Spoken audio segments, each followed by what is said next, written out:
Special egg fried rice. Okay, onions, garlic, green chilli, carrot and coriander, curry leaves கொஞ்சம் எடுத்து எப்படி பண்ணுறதுன்னு பார்க்கலாம். சேர்த்துக்கலாம்.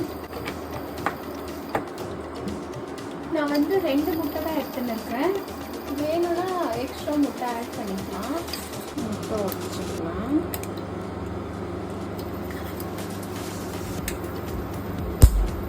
இன்னும் 2 முட்டை போட்டுக்கலாம். 2 முட்டை போட்டுறேன். அப்புறமா இன்னும் 2 முட்டை வந்து ஆஃப் பாயில் பண்ணி போட்டுக்கிறேன். ஓகே, டபுள் சைட் ரோஸ்ட் பண்ணிக்கிறேன்.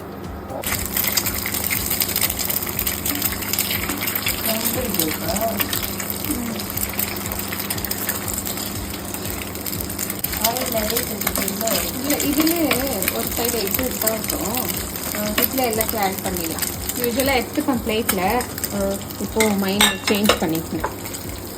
ஆயில், கார்லிக்கு, பச்சை மிளகா, ஆனியன்ஸு, கருவேப்பிலை, கேரட், கொத்தமல்லி லாஸ்ட்டில் போட்டுருக்கேன். ஓகே,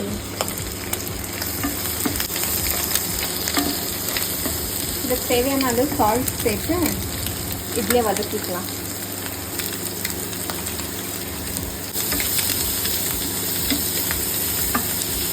ஆட் பண்ணுறேன்.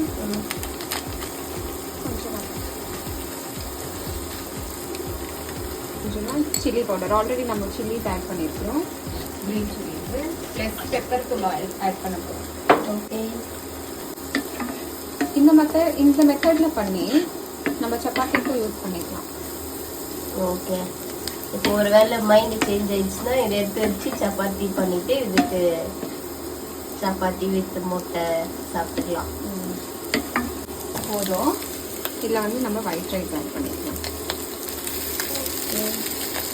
செஞ்சு லெஃப்ட் ஓவர் ரைஸ் ஆட் பண்ணிக்கலாம். இது கூடவே கொத்தமல்லி பெப்பர் லோ ஃப்ளேமில் வச்சுக்கிறேன். பெப்பர் பவுடர், சால்ட் வேணும் போட்டுக்கலாம். வேணும்னா ஆட் பண்ணிக்கலாம். காப்பில் ஆட் பண்ணிக்கலாம்.